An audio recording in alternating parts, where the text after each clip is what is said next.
জনগণ যখন বিপ্লব করে তখন জনগণের সেই সাংবিধানিক ক্ষমতার বহিঃপ্রকাশ ঘটে। সেটাকে যদি আপনারা অবজ্ঞা করেন তাহলে প্রকারান্তরে আপনারা সংবিধানকেই অবজ্ঞা করছেন, এটাই আমরা বলতে চেয়েছি। সংবিধান বলতে আপনারা বুঝাচ্ছেন এই বইতে কালো অক্ষরে যা লেখা রয়েছে সেটা সংবিধান। আমরা বলছি এটা সংবিধানের অপব্যাখ্যা। এই অপব্যাখ্যা করে ফ্যাসিবাদের আমলে আমরা দেখেছি সংবিধানের দোহাই দিয়ে জনরায়কে অবজ্ঞা করা হয়েছে, জনগণের আশা আকাঙ্ক্ষাকে ছুঁড়ে ফেলা হয়েছে। আমরা তার বিরুদ্ধে। আমরা মনে করি সংবিধান যেটা বলেছে সংবিধান সম্পর্কে, এই সংবিধানের ৭ম অনুচ্ছেদে যেটা বলা হয়েছে জনগণের অভিপ্রায়, সেটাই হলো সংবিধানের মূল শক্তি। এই অভিপ্রায় যেভাবে ব্যক্ত করা হবে সেই ব্যক্ত করা জিনিসটি সংবিধান। জনগণের রায় মাননীয় স্পিকার কিভাবে ব্যক্ত হয়? জনগণ যখন ভোট দেয়, জনগণ যখন গণ অভ্যুত্থান করে, জনগণ যখন বিপ্লব করে তখন জনগণের সেই সাংবিধানিক ক্ষমতার বহিঃপ্রকাশ ঘটে।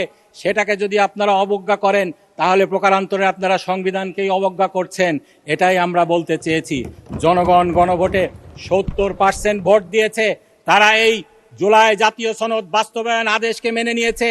এই বাস্তবায়ন আদেশকে মেনে নিয়ে আপনারা সংস্কার পরিষদ গঠন না করে, সংস্কার পরিষদের শপথ না নিয়ে, সংস্কার পরিষদ ৩০ দিনের মধ্যে না ডেকে আপনারা এই সংবিধানকে অবজ্ঞা করেছেন, জনগণের ক্ষমতাকে অবজ্ঞা করেছেন, জনগণের উইল পাওয়ারকে আপনারা অবজ্ঞা করেছেন, এই কনস্টিটিউয়েন্ট পাওয়ারকে আপনারা অবজ্ঞা করেছেন।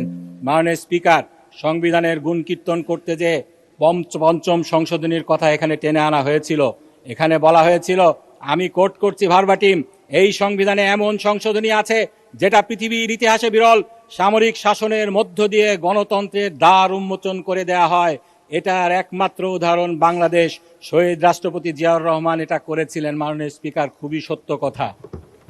আমরা যেটা বলতে চাই, এই পঞ্চম সংশোধনীকে আজকে যেমন আপনারা সংবিধানের দোহাই দিয়ে ছুঁড়ে ফেলতে চাচ্ছেন সেই জুলাই জাতীয় সনদ বাস্তবায়নের ঘটনাটা, সেই একই কায়দায় এই পঞ্চম সংশোধনীকে এই সংবিধান থেকে লাথি মেরে বের করে দেওয়া হয়েছিল সেদিন। সেই ফ্যাসিবাদী সরকার এটা করেছিল, আপনারা একই পথ অনুসরণ করছেন, এটাই আমাদের দুঃখের বিষয়। সেদিন শুধুমাত্র পঞ্চম সংশোধনীকেই বাতিল করা হয়নি, সেদিন সংবিধানের দোহাই দিয়ে শহীদ প্রেসিডেন্ট জিয়াউর রহমান সম্পর্কে কি কথা বলা হয়েছিল সেটা জানা দরকার জাতির। শহীদ প্রেসিডেন্ট জিয়াউর রহমানকে বলা হয়েছিল অবৈধ দখলদার, ইউজার পার।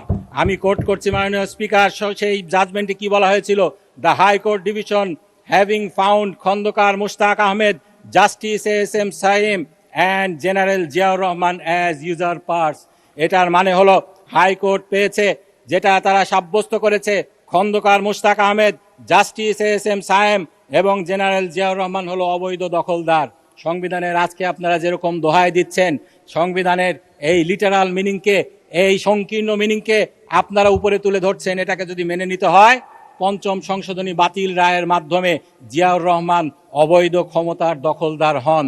আপনারাই এখন বিচার করুন, আপনারা কি সংবিধানের দোহাই যেভাবে দিচ্ছেন এটা মেনে শহীদ জিয়াউর রহমানকে আপনারা ক্ষমতার অবৈধ দখলদার হিসাবে স্বীকার করে নেবেন কিনা? মাননীয় স্পিকার, এই সংবিধানের দোহাই দিয়ে 13-10 সংশোধনী কেয়ারটেকার গভর্নমেন্টকে বাতিল করা হয়েছিল। বাই দ্য ওয়ে মাননীয় স্পিকার, এই কেয়ারটেকার গভর্নমেন্টকে আপনারা সেদিন পঞ্চম সংসদে মেনে নিতে চাননি। আপনি সেই পার্লামেন্টের অংশ ছিলেন। আপনি জানেন সেদিনও এরকম আজকে জুলাই গণরায়কে নিয়ে যেভাবে ঠাট্টা বিদ্রুপ করা হচ্ছে, বলা হচ্ছে জাতির সাথে প্রতারণা, আভ্যন্তরীণ প্রতারণার দলিল, সেদিনও বলা হয়েছিল কেয়ারটেকার গভর্নমেন্ট নিরপেক্ষ হতে পারে শুধুমাত্র পাগল আর শিশু। কিন্তু পরবর্তীতে যখন জনগণ রাস্তায় নেমেছিল আপনারা কেয়ারটেকার গভর্নমেন্ট মেনে নিতে বাধ্য হয়েছিলেন।